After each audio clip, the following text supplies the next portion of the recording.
William, hopefully your favorite videographer. We are here at the Dallas Area Rapid Transit Board meeting, the agency known as DART to Dallas, Texas residents.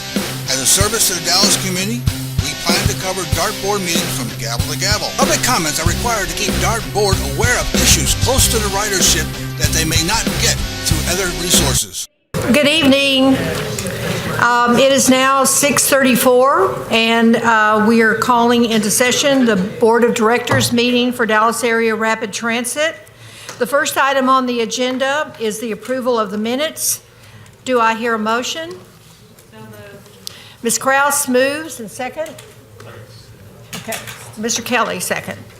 All in favor? I think the audience may or may not be aware we have a new voting system now. You'll be able to see the votes go up on the screen behind us in the future as we vote.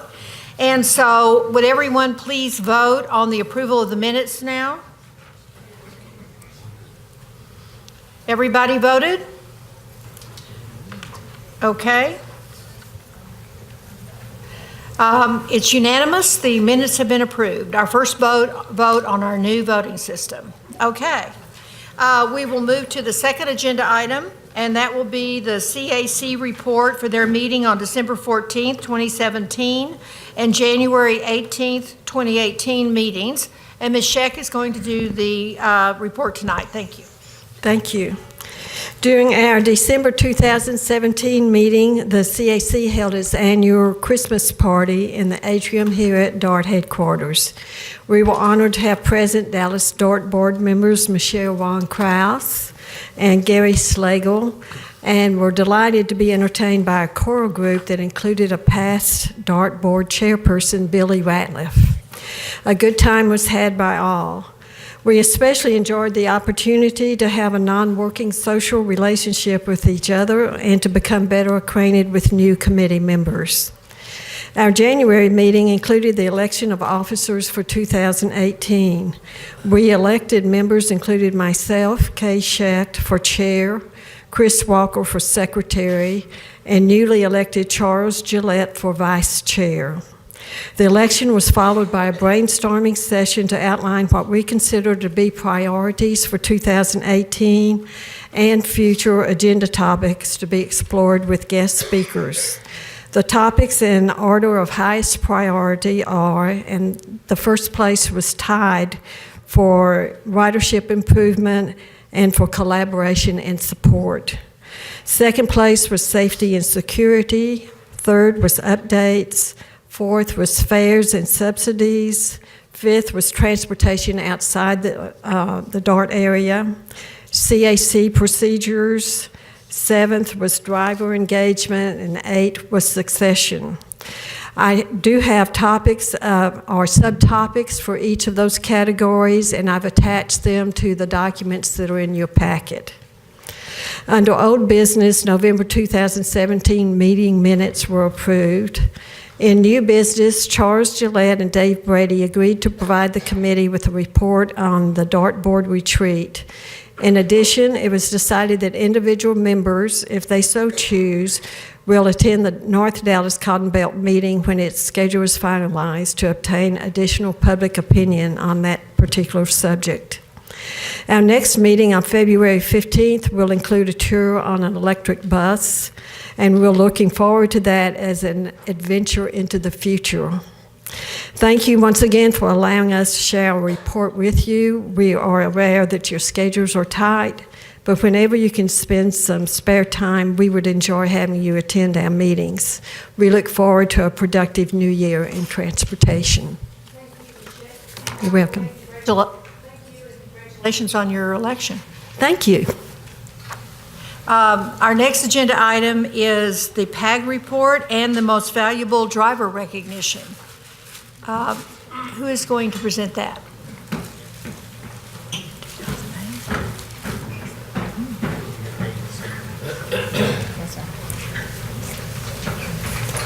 Good evening. I'm Marcia Gale Hampton.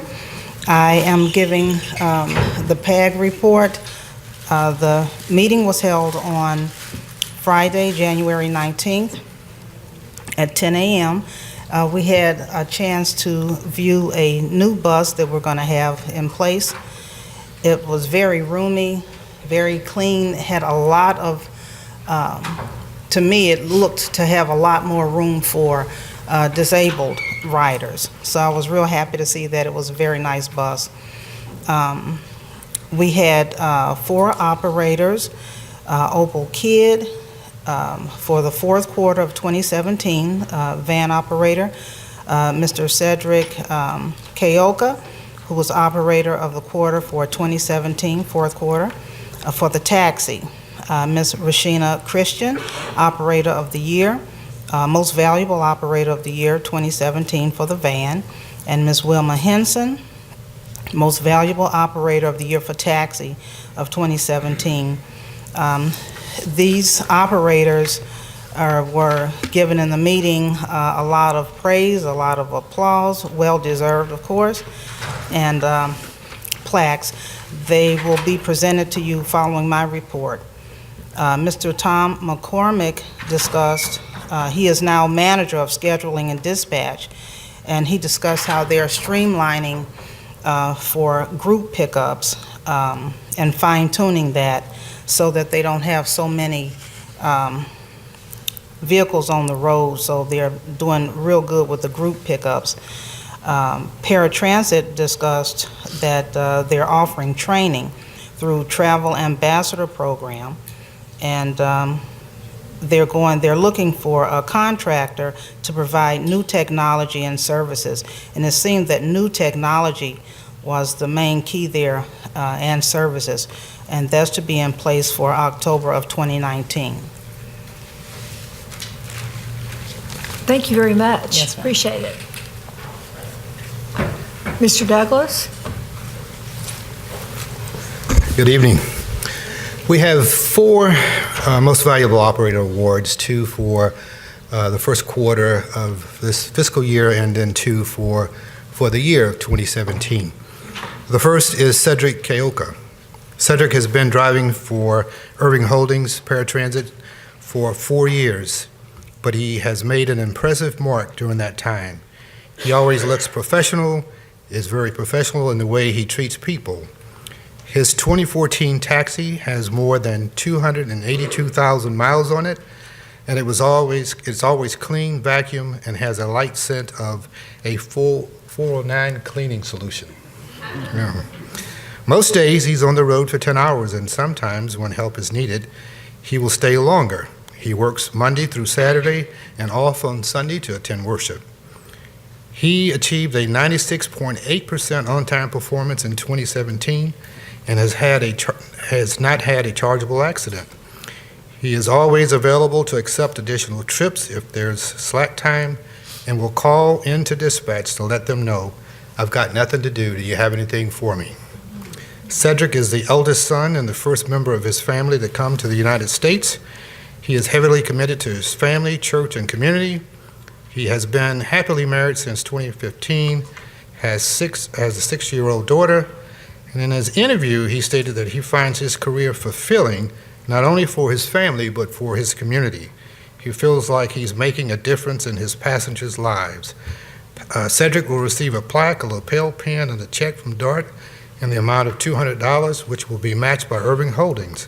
Please join me in congratulating operator Cedric Keoka as the most valuable taxi operator for the fourth quarter 2017. Congratulations.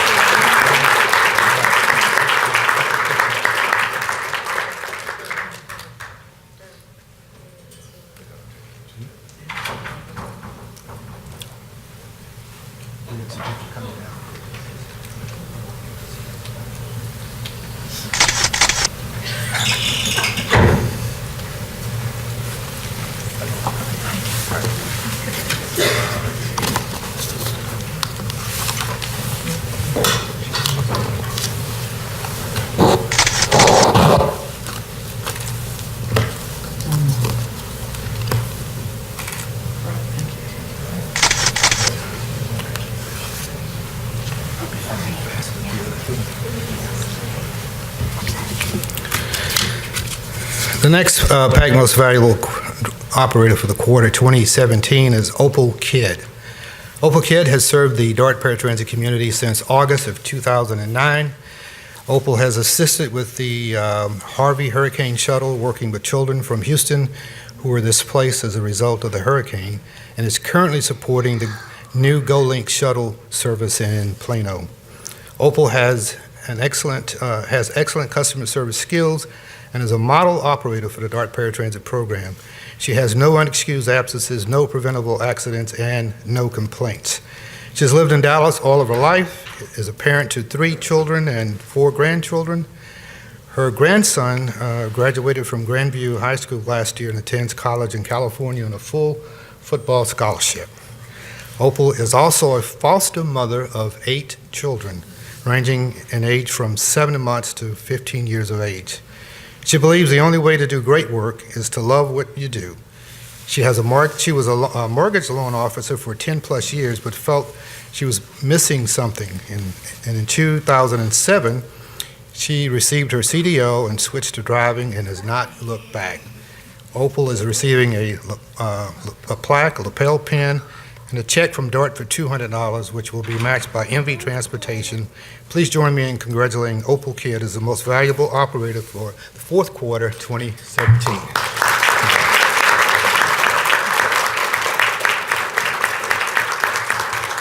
And she's joined by some of her family members here. Picture?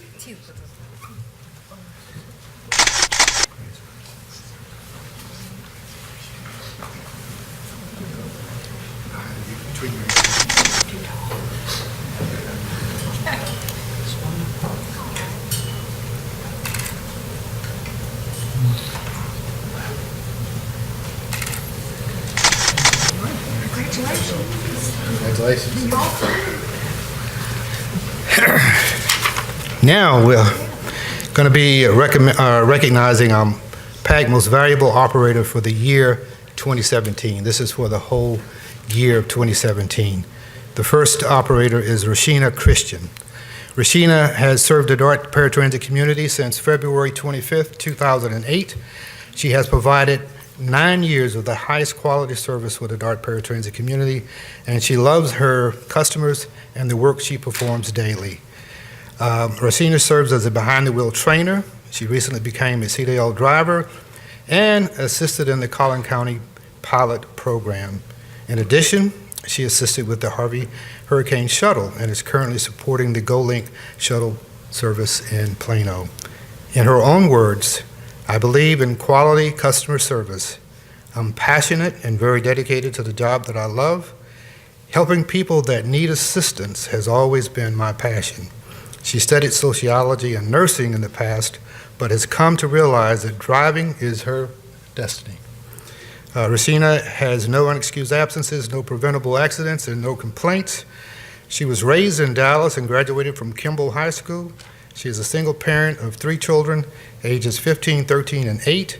She is family-oriented, enjoys traveling, shopping, watching football, and her newest love, couponing. She is also an active member of ATU Local 1338. She will receive a plaque, lapel pin, and a check in the amount of $500 from DART, which will be matched by MV Transportation. Please join me in congratulating Rashina as the most valuable operator of the year 2017. Congratulations.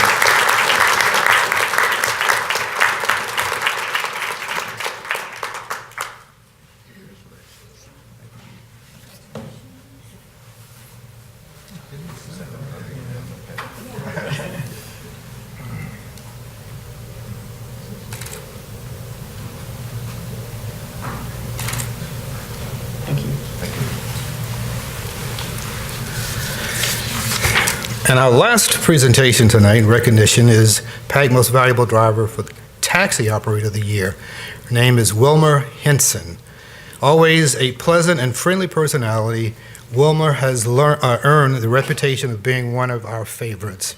Wilmer never misses a trip and accepts her assignments without hesitation. Her wealth of knowledge about paratransit is one of the most impressive things about her. She is a hard worker. Her ability to remain calm when dealing with day-to-day transportation issues is highly praised. Obviously, Wilma has been doing a good job for a long time. During her 16 years of driving for Yellow Taxi, She has consistently tallied up the miles in a safe and courteous manner, all while maintaining a great rapport with fellow operators, staff, and customers. Yellow Taxi is very fortunate to have operator Wilmer in their employment there. Wilmer is the daughter of the late Wilbert Lee Henson and Sandra Harris. She is, I told her when I was reading this, I said, this sounds like a obituary, but I'm going to read it. She is the sister to 5, mother of 3, grandmother of 1, aunt to many, friends to some, and servant of the only one, the great I Am. Being named the most valuable taxi operator for the year 2017 is a humbling and appreciative badge that she states she will carry with her for all times. She will receive a plaque, lapel pin, a check from DART in the amount of $500, which will be matched by Irving Holdings Yellow Taxi. Please join me in congratulating Wilma Henson as the most valuable taxi operator for the year 2017.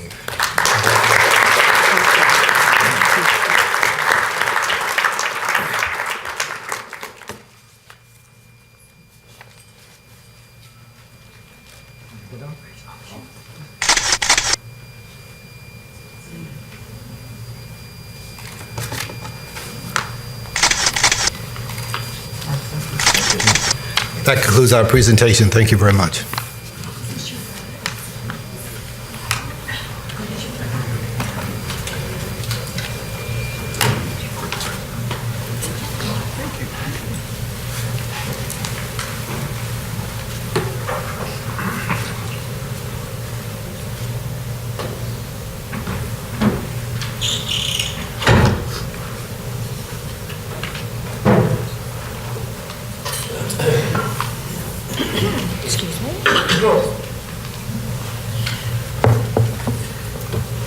Well, congratulations to all the winners. We appreciate all your hard work. The next item is public comment, and so I'm going to call the speakers forward. The first speaker is Samuel Lombeck, or Lomba. I'm sorry, I couldn't read the writing. Lambeh. Okay, well, we'll go to the next speaker. Taylor Chrysler. Is Taylor here? Thank you.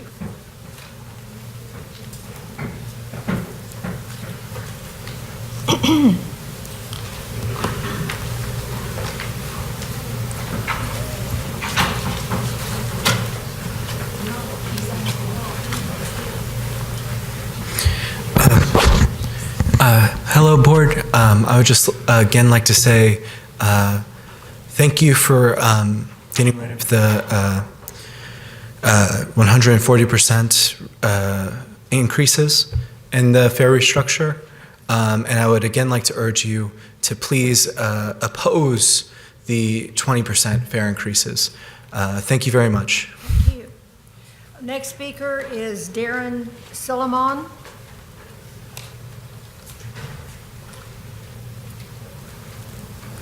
Followed by Chandler Grace.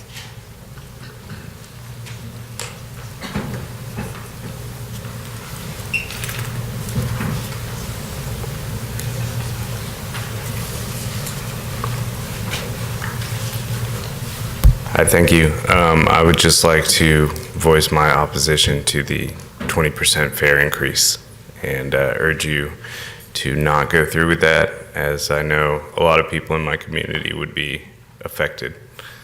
Thank you. Thank you. Is Chandler Grace here? That was actually me, sorry. That would be you. Then is Darren Silliman here? Okay, then we'll go to the next speaker. It is Bob Shakes.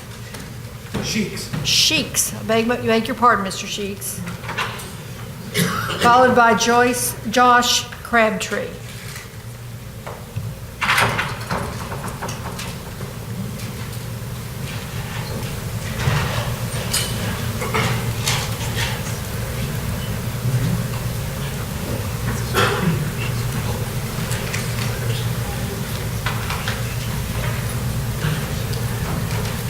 Thank you. I would just like to briefly point out what I think is can be fairly called the gentrification of infrastructure.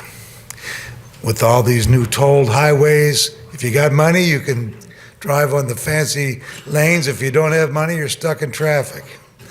If you got money, you can ride public transportation, but you're going to need more of it. And I think that's an unfortunate trend, and it's not helpful for the working class, which last I heard was not doing too well with the increasing socioeconomic stratification, inequality that's happening in our society. Thank you. Thank you. Mr. Crabtree.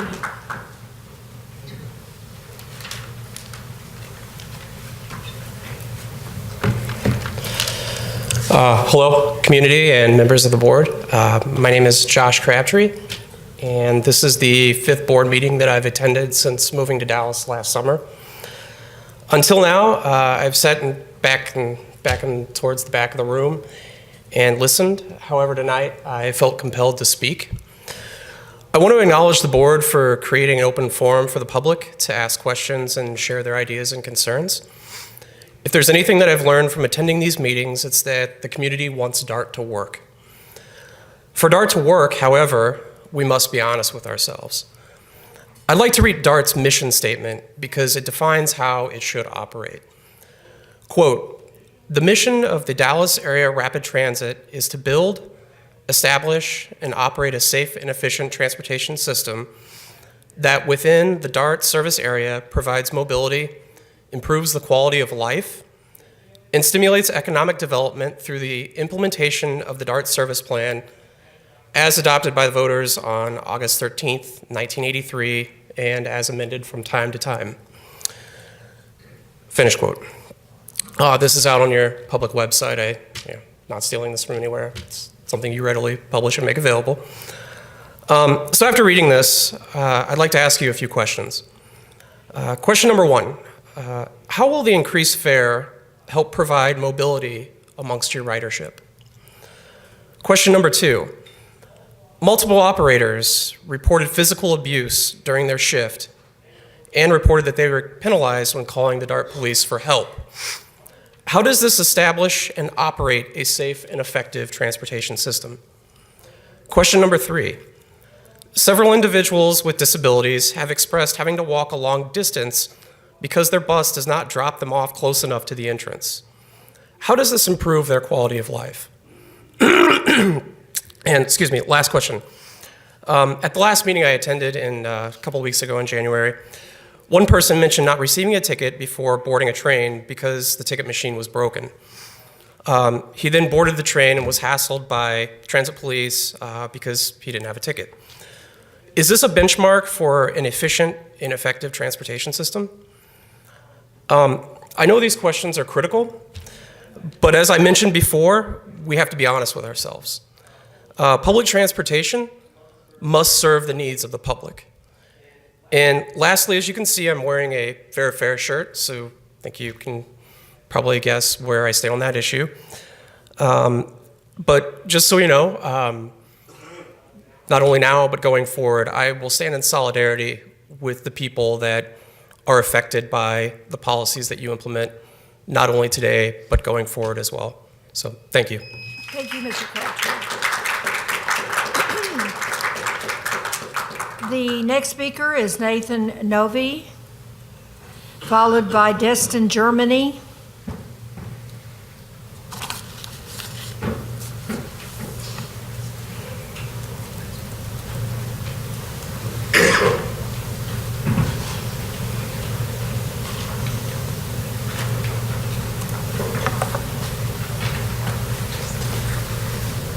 Members of the board, thank you for giving us the opportunity to voice whatever concerns we have.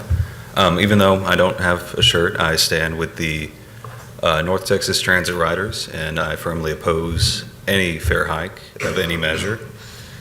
While the information may not be completely, brand new, an article from the Chicago Tribune in November 2017 highlighted the fare hike that the Chicago Transit Authority went through during Thanksgiving. They increased their fares by 11% from $225 to $250 for a regular ticket. While I understand that the situation in Chicago is very different from here in Texas, there was a quote from Ian Savage, a economics professor from the Northwest University who specialized in transit issues. He said that the rule of thumb in the transit industry is that a 10% hike can reduce ridership by about 3%. I would imagine this is mainly due to financial issues that some riders may have, or issues they may have with being able to afford tickets, obviously. And I just wanted to say that, if you do your math, 20% fare increase, we would expect to see ridership drop by 6%. However, if we look at Houston Metro, we've seen a ridership increase by about 6 to 7% each year since they restructured their system. This is because it's provided a more available service, a more readily available service. And if you crunch the numbers a little bit, more people, more ridership means more profit for DART. And I understand, even though this can be a very personal issue, working with an economic development corporation, I can kind of understand where a lot of board members come from. They understand that this is a bit of a financial issue, but I'd like you to reconsider. The fare hike is a bad idea. It reduces ridership and it limits transportation for a lot of people who are hurting and a lot of people who could really use viable transportation. Whatever you make from that, whatever you consider, please, bottom line, vote no to any fare increase. Thank you. Thank you, Mr. Novy. Mr. Germany?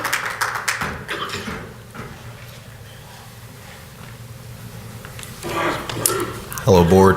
My name is Destin. As you can tell by my shirt, I'm here in solidarity with the North Texas Transit Riders. We are a group of people who basically ride transit, and we come to your meetings every month to let you guys know that we don't want you to raise the fares. But I also just want to let you guys know that this is going to be the only issue that we come to talk about. So I know that you guys think that come March, they'll probably be out of here. But you guys have a lot of issues to work on. And as the issues stand right now, we're mostly concerned with your fare increase. As funny as it sounds, fair fares, but it's a really serious issue. I don't think you guys understand that $5 as it is too much for a day pass. And frankly, I can't tell if you guys care or not. I understand you guys are trying to keep DART above water or operating, but honestly, just like at the end of the day, you shouldn't be increasing fares at all. Did you know that it's a 100% chance that if you ride DART, somebody's going to ask you for money to basically ride the bus, right? This is supposed to be a public transit system. So my question for you guys, and obviously you can't respond, but who are you guys really working for? Are you guys here to make sure that we can actually ride and use the buses, the trains, and the system that we have in place? Or are you guys just here to quote unquote run a company, And I just also want to say this too. I have no problem coming back month after month, even after you guys raise the fares or don't raise the fares. I'll still be wearing this shirt no matter what the issue is. Because fair fares is going to be important no matter what year it is, what day it is, because people will constantly be depending on the public transit system that you guys provide. And as somebody who doesn't have a car, I do quote unquote have a nice paying job, but it still hurts every now and then basically to have to put 20 bucks aside, right? I'm still struggling. So I just hope that you guys take into consideration that there are real people out there that depend on this transit system, and that you shouldn't increase the fares that are already too high. Thank you so much. Have a good night. Thank you, Mr. Germany. Appreciate it. The next speaker is Chris Shaw, followed by DeBoss Christian.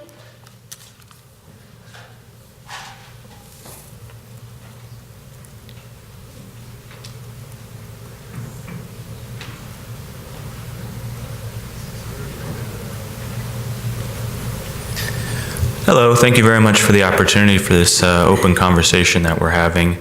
I ride the DART every day, and I see lots of people that it's an absolute necessity for them. And I would like to just say that I very much oppose the fare increases that you're proposing. I urge you to reconsider. Thank you very much. Thank you very much. DeVos Christian, followed by Ms. McDaniels.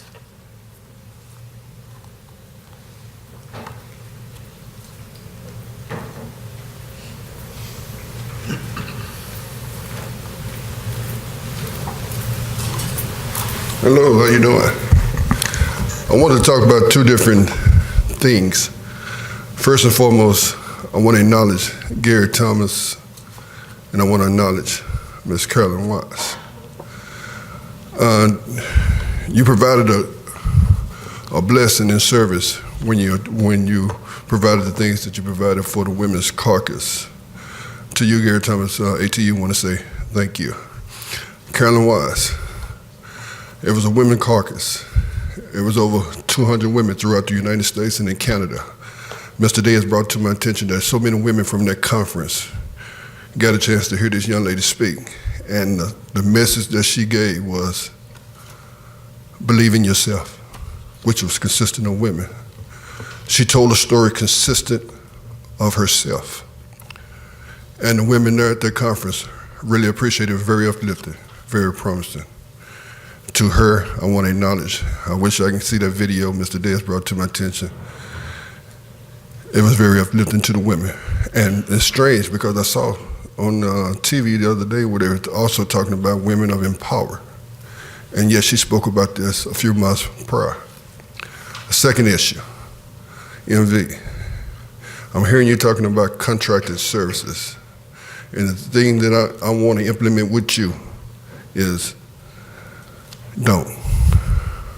Mr. Keith England, Mr. Kennedy is working diligently to make that service, MV, more respectful, more promising, more outgoing.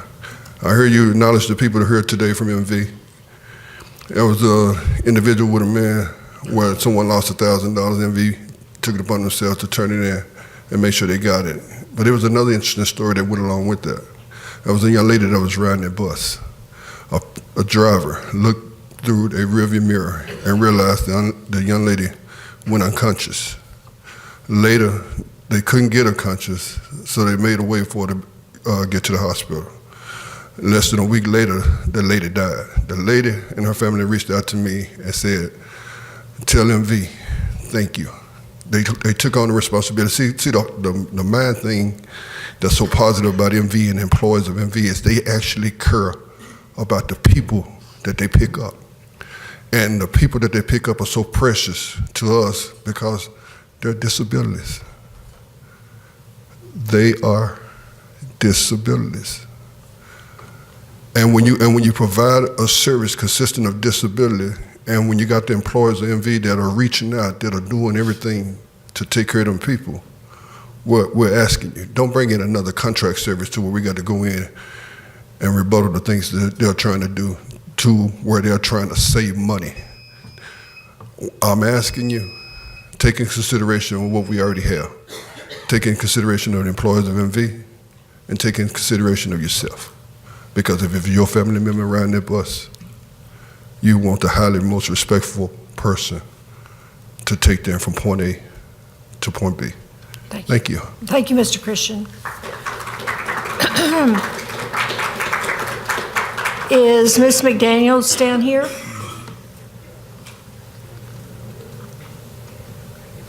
The next speaker after Ms. McDaniels is Catherine Goddard.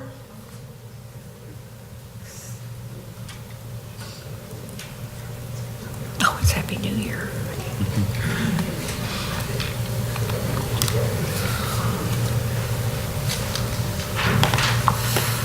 Good afternoon, everyone, and Happy New Year. Happy New Year. I'm not going to say much. I just want to give maybe some good reports sometime, and especially if some of the people that's been around as long as I have. As some of the new people may not know, I've been around 30 years. And I wanted to make special thanks to some of the ones that have worked with me, like Gary Thomas, Gary Hustetler, Miss Wilkins, Sue Bowman, Tim Newby, and Doug Douglas. And those are the ones that worked with me in the past that really know me. And of course, I'm working also with, y'all know I had wanted to get on PEG, but I didn't get to get it. They said it ain't none open right now. But anyway, I just want to appreciate y'all and what y'all have did for me. But there's a couple of other things I would like. I'd like to have a plaque for my years. And I'd also, because remember I showed y'all the city hall, which they, by city council, has re-elected me as his appointee for District 6. So, but anyway, that's all I mostly wanted to say is how much I appreciate Dart and everything, because everybody's, well, anyway. And also, I would like to have free rides of transportation. After 30 years, I think I would deserve it. Because I do a lot of things that the planners don't do. Thank you. Thank you, Ms. McDaniels, and Happy New Year.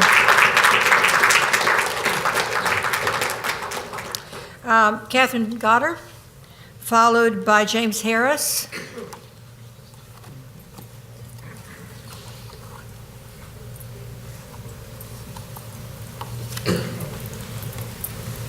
Hello, everybody. My name is Catherine Goddard, and DART is my primary form of transportation. I use it to go to work. I use it to go to the grocery store. Anytime I have to get across town, I'm either taking the bus or I'm taking the train. And I definitely have to budget my resources to be able to ride. And I think this increase is really going to directly affect me and my other friends. And I have a lot of colleagues that have issues with budgeting the cost as it currently is. And I could only imagine like what it would be like if it was $1 more for the daily pass and like having to budget that, you know, for like the month. So I'm definitely opposed to the 20% increase. I just wanted to say that. Thank you. Thank you, Ms. Goddard. Mr. Harris, is James Harris here? Oh, thank you. Good evening. My name is James Harris. My home address is 5606 Shady Crest Trail, Dallas, Texas. I'm operator 1092, 11092. I am a retiree. I did not receive a notice in the mail from the Defined Benefit Retirement Committee on my raise. And I know that that should be a part of the contract with Northern Trust. I used to go to the retirement meeting, but it got to the point to where the past chairman said that I threatened him, but I just asked a question. He said I threatened him. I'm sitting there because I sit there for almost 14 years on that committee. I'm a 27-year employee of DART. And what I was getting at is there's a lot of things going on the retirement committee that's not right. Like not receiving a notice. I should have received a notice. No one that I know of has received a notice from Northern Trust. And we're coming up on the notice about your annual income. And that should have happened a long time ago. But I was once told that a particular individual told me that he didn't represent me on the retirement committee. I think you need to go back and read the plan document. It says the participants and the plan, and I am a participant, regardless of whether I'm retired or not. And I think that a retiree should be on this committee. They've got one on the police and fire at Dallas, over at Dallas where we came from. I'm a former DTS employee, and I don't see any reason why we shouldn't have a retiree on that board. So I sat there once and I watched them make a $10 million, they said they made a $10 million contribution. No, you did not. I'm looking, I'm adding up the numbers. It didn't come to, you didn't make the contribution. And when you don't make the contribution on April the 1st, you pay a penalty of about $200,000 to $300,000 if you put it in on September the 30th. These are some of the things that I was looking at. But since it was said that I was a threat, I stopped coming. But I still think that there should be a retiree on the Defined Benefit Retirement Committee. And that person that told me that they did not represent me was Mr. Jesse Oliver. And I didn't appreciate that at all. And I've known him quite a while. And I thank you if you all would follow the procedures as far as, I know it's in the contract. It should have been in the contract. I know my time is up. It should have been in the contract because I have sit on that committee and I know what's in the contract, what should be in the contract. You used to get a notice every month about someone said that it was costing too much. Administration can't say it's costing too much. The committee is the one that's supposed to say that it's costing too much. Thank you, Mr. Harris. Appreciate it. We're going to go back to our agenda now, and there'll be a few speakers at the end of the meeting. The next item on the agenda is the consent agenda. It is items 5, 6, 7, and 5 and 6. Pardon me. Is there any questions on any of the board members? If not, is there a motion to approve? Mr. Slagle, second. Ms. Wilkins and Ms. Kraus. Thank you. All in favor, please press your yes button. And if you're voting no, your no button. It passes unanimously. Thank you very much. Having said that, that concludes our official business. We'll go back to our speakers again. And our first speaker is Robin Kirk, followed by Chris Good.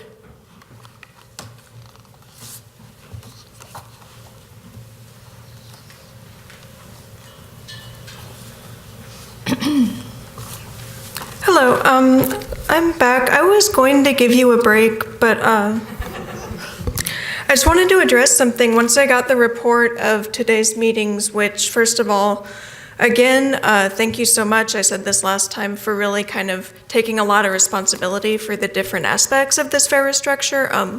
I know a lot of people on this board are working on mitigating the impact of that. But I did want to kind of draw attention to a trend that I've been seeing and kind of hearing rumors spreading about for a lot longer.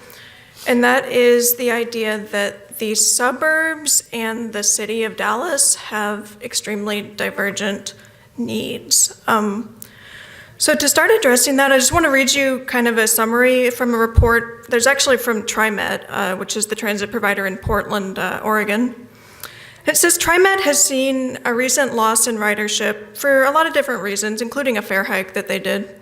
But one that really stood out was the impact of the economic displacement of low-income people from inner-city neighborhoods, like we find in Dallas, to first-ring suburbs, like most of the member cities that aren't Dallas and DART.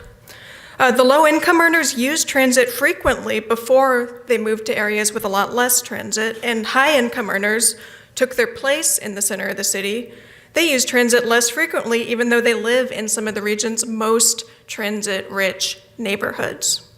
This is in Portland, but the same trend is very evident here. We see it in Uptown. We see it in gentrifying areas of Old East Dallas and Oak Cliff. These transit-rich areas are being filled by wealthier people who don't actually use DART as much as the people who are being displaced to areas like Garland, Irving, even Richardson and Plano. The trend's been ongoing for years. I found accounts of it as old as, a decade. And I think now more than ever, we really need to throw out the myth of the rich suburbs and the poor city fighting over opposing needs. The way to make DART an economic and a social engine for the entire region is to increase ridership everywhere. People in the suburbs where I work and where so many of our organizers and so many of our board members are invested deserve better than having the price raised on top of the accessibility issues that already exist in less transit-rich areas. Sorry, I thought it died. So dropping ridership that we would see that's projected from a fare increase, it's not just a number, it's a social, an economic, a human loss. So board members, please, letting ridership drop again isn't just the cost of doing business. It's us dropping the ball on stewardship of a public resource for the entire region. Thank you. Thank you, Ms. Cart.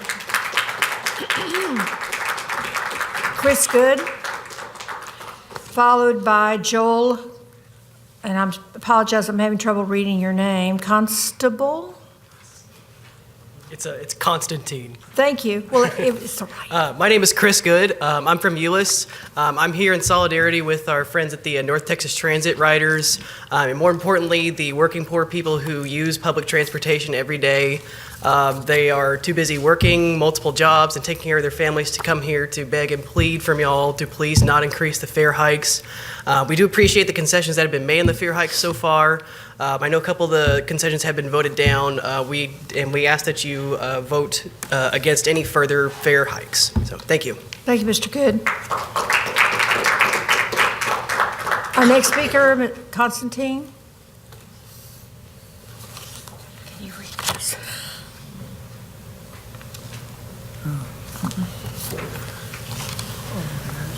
Hi, my name is Joel Constantine. I'm obviously here to voice my opposition to the fare increase. My main opposition to it comes in the form of how much it will impact those who are disadvantaged, those who are immiserated by the society we find ourselves in, and how those who need access to transportation, such as the elderly, the disabled, the low income, and those who just want to make a living within the city, will be disproportionately impacted by these fare increases, which will drive down our ridership. It will make our system weaker overall because it will not do anything that makes it part of DART or makes it part of Dallas. It will not make it something that is a public good that we can all use. So I'm going to keep things brief this time and just say that for the record, as I always have been and always will be, I oppose this fare hike completely and totally because we must make sure that DART is something that everybody in this city can use. Everybody in the suburbs can use, the exurbs. It is for everyone. That is why it is public. That is why it is DART. That is why you do the job you do. Because you're not serving just the developers. You're not just serving the rich. You're not serving any particular constituency. You are serving the city of Dallas. And if y'all serve the city of Dallas properly, then the DART system can serve all of the citizens of our city that need it. So please, do not go through with the fare hike. Oppose it as strongly as we do. Thank you very much. Thank you, Mr. Constantine. The next speaker is Sherilyn Samuel, followed by Miss Erica.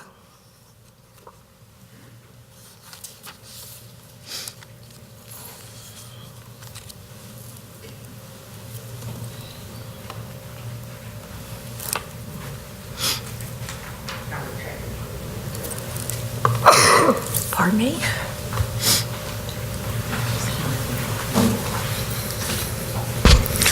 Sherilyn Samuel, 26-year employee with DART. 2018 change is about to come. I am the president of the A. Philip Randolph Dallas chapter. And change has to come within this company. It's not fair to the employees that we have to go through a lot of unnecessary due stress because of people that sit behind desks and don't get out in the field and find out exactly what's going on. The safety of us all. Have you just randomly gone out and talked to police officers, operator both trains and buses? I have. That underground tunnel that y'all want to make, the police officers do not want to deal with that. You need to get out there and talk to them. Don't talk to Chief Spiller. Talk to the officers that's going to be out there. Have you ever randomly gone and talked to the workers down here at 1401 about the insurance? I have. You need to take it on yourself to say there is always two sides to a coin. not just listen to one side, listen to everybody. A lot of these people are afraid to speak out, but I'm not afraid to speak out because my Heavenly Father protects me. What we need to do is look at what the company is doing to the public and stop accusing the workers of everything.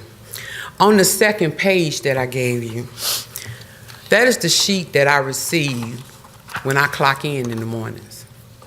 Down there where it's highlighted, it says certain things about be careful out there. And the last thing they say, please don't leave our customers out in the cold. Now, if someone call and say, Sherlyn, that bus operator passed me up, left me out in the cold, guess what happens to me? I get in trouble. But this company can leave them out in the cold, the heat, and everything else from 4 a.m. to 5 a.m. and then turn around and leave them out there from 9 p.m. to 1 a.m. in the morning because all the transit centers are locked up.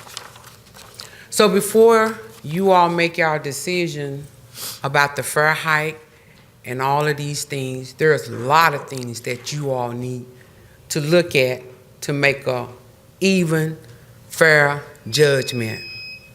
And that is, please, talk to the people that has a love for everybody, not just for money, because the love of money is the root to all evil. Thank you, Ms. Samuels. Ms. Erica?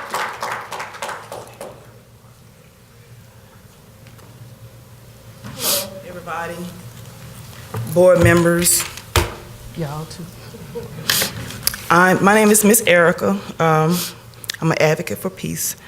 I'm here to speak on behalf of people. I'm part of North Texas Transit Rider, and I'm here for Michael, John, Mary, Laredo, Kevin, Charlotte, Billy, John, Samson, Alex, Willie, Santos, William, LaCrane, Patrick, Derek, Keith, Patricia, Kendra, Jamaria, sorry girl if I pronounced your name wrong, Nutre, Pablo, Maggie, Chris, Vicky, Colin, David, Angela, Mr. Baldera, Santos, Star, Jessica, Amber, Nicholas, Monty, John, James, Tasha, Vivian, Dave, Tim, Andrea, Helen, Miss William, Patrick, Perry, Rodney, Brandon. These names I collect within an hour on my way here.